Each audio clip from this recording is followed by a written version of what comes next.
all. Welcome back. Welcome to tonight's segment. I hope you're all having a good night.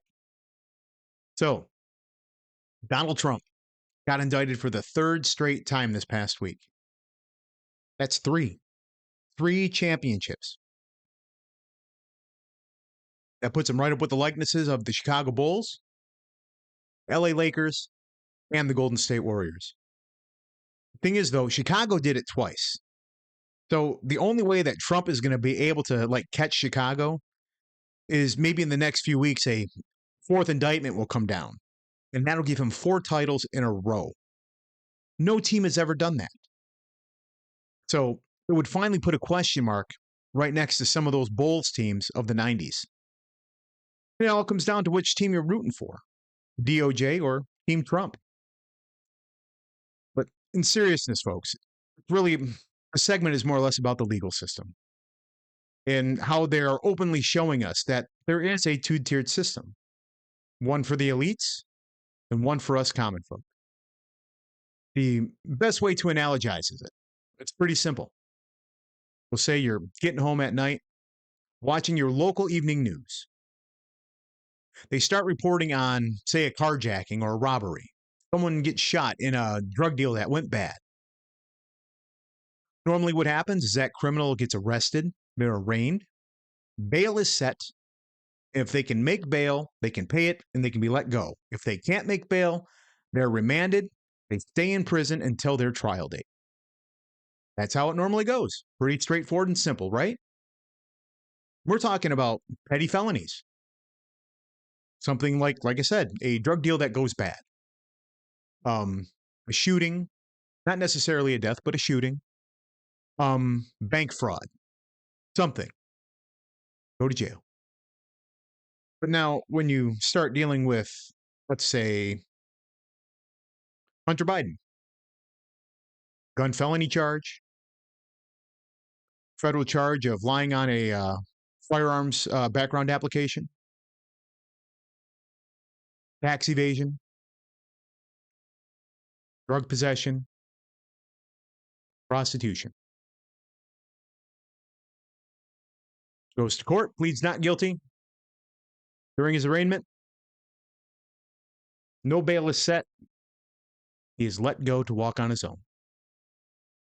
Now, we're talking about a multimillionaire who has access to jets, in legal trouble. Could be a flight risk. Why doesn't the judge remand him? Set an exorbitant amount for his bail. $100 million. He sits in prison, or he pays that $100 million and he goes on his way. That district just made $100 million. Donald Trump. Treason. Insurrectionist. Former president. 78 charges. Federal, state, and local. Conspiracy to commit voter fraud. Witness intimidation. Treason. Falsifying documents. That was you or I. We'd go to jail. A huge bail amount would be set, something we know that we possibly couldn't pay, and we'd sit in jail until our trial date. Why not remand him? Set a bail, $500 million. He's a millionaire. Make it a financial amount that'll hurt him. That district just made $500 million. You or I, we go to jail. We can't afford to be left alone like that. He has a fleet of jets. He's a flight risk. Why isn't he being remanded? When a petty criminal on the street for possession or dealing drugs, super high bail, can't afford it, sits in a cell until his trial date. Not these two. These two get to walk free. Same thing with the petty criminal. He has not been found guilty of any charges. He has not had his day in court. But yet he is locked up in a prison until his court date. These two, same thing. Why aren't they put in prison till their court date or pay their bail? Because there's a different legal system for them. As George Carlin always said, there's a big club, and you and I are not in it. They are showing us openly that there is a two-tier justice system. And why is that? Another example of that is January 6th, the big riot, the insurrection, protest, whatever you want to refer to it, go ahead. I don't care. The FBI tracked down over 1,000 people that were present that day. Tracked them down, arrested them, brought them all the way back to federal court. Many of these people are serving time, have served time, or honestly are still sitting in cells waiting for their first court date. These are just everyday people. The mom who makes a sandwich for their kid before they go to school, a former cop, a weird shaman.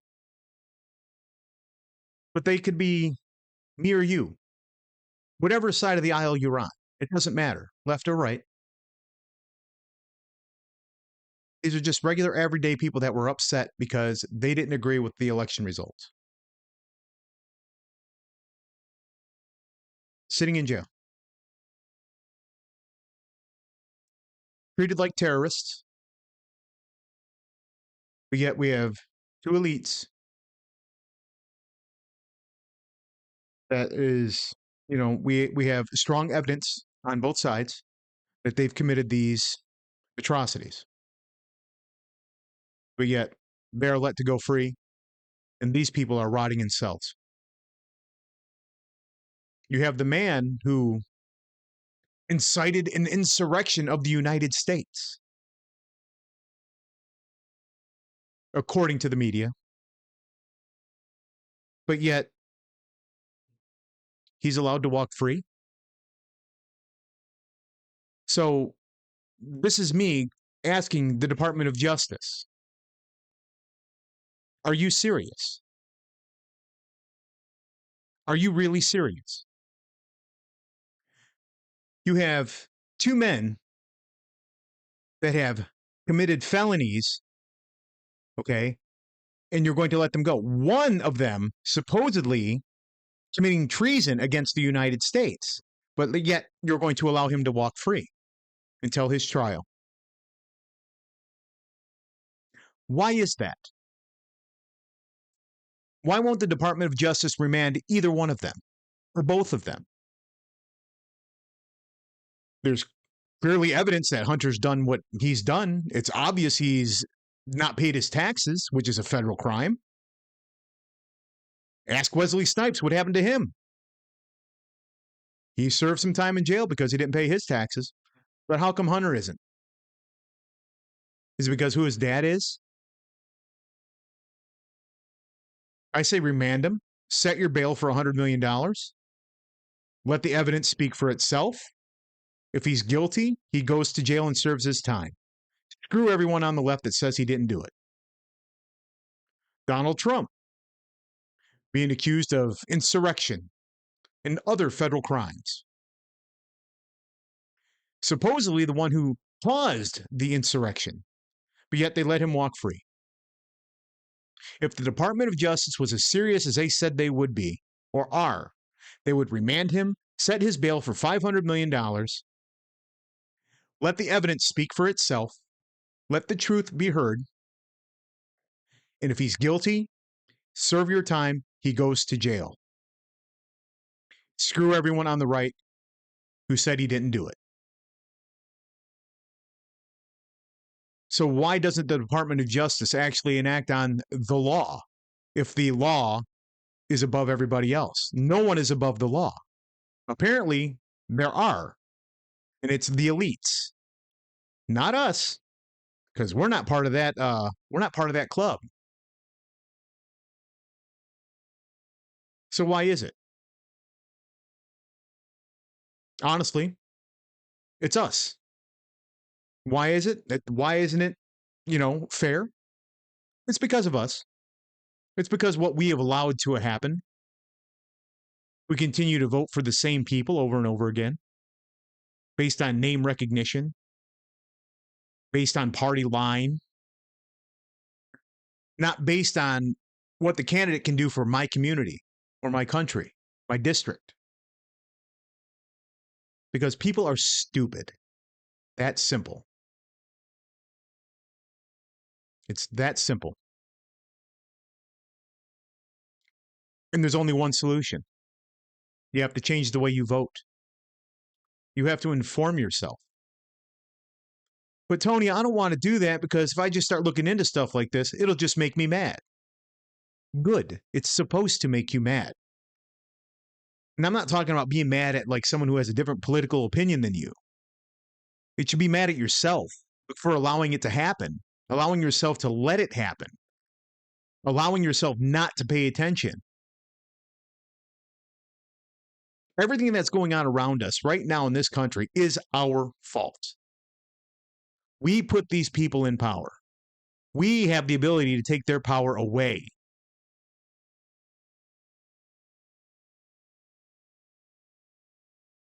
Okay, I'm done ranting on that.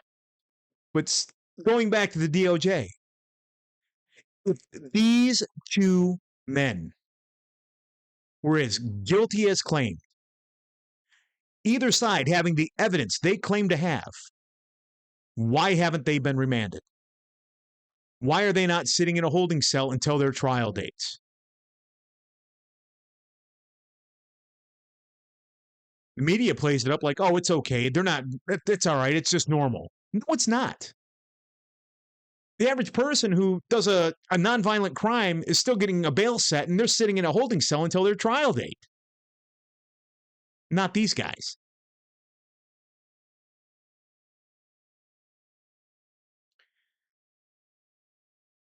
It's right in front of you. It's right in front of all of us. And the media shows it to us. And they act like it's normal. Because it is. There's us and then there's them. We're the little ones. We're the throwaway people. We're just the plebes who do all the work. We're the little worker bees who try to take all the food back to the queen. Or in our cases, the kings.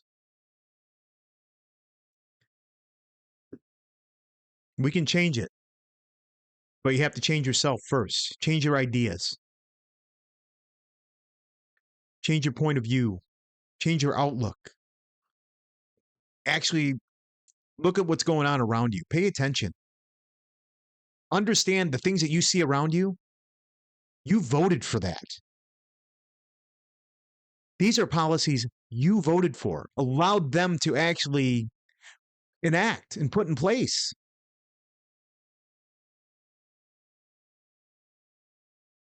Anyway, I'm I'm sorry. It's frustrating.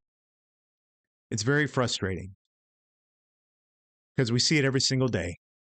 It's on our TV screens. It's on our phones. And the only way to change it is we have to change it. So, but anyway, I was actually going to do a second segment with this, and it was going to be covering a story that I had seen. But this would make this segment way too long, so I'm not going to cover it. But what I am going to do is I'm actually going to leave the link in the description, so you guys can check it out. It's a pretty cool little article. It's from the perspective of the left, and it goes into the mindset of good versus evil. How simple, when the victors, history is always told from the point of view of the victorious, is the best way to put it. So what this leftist did, this writer did, is actually step away from his bias and wrote an article based on what if we are actually the bad guys? And it's pretty interesting. So I'm going to leave that in the description. Also, kids, I did actually add a few more items to my Amazon affiliate links. So I'm going to have those listed in the description as well. So check those out. And remember, if you guys buy something, I might get a few pennies of it, which is pretty cool because I still am trying to get monetized.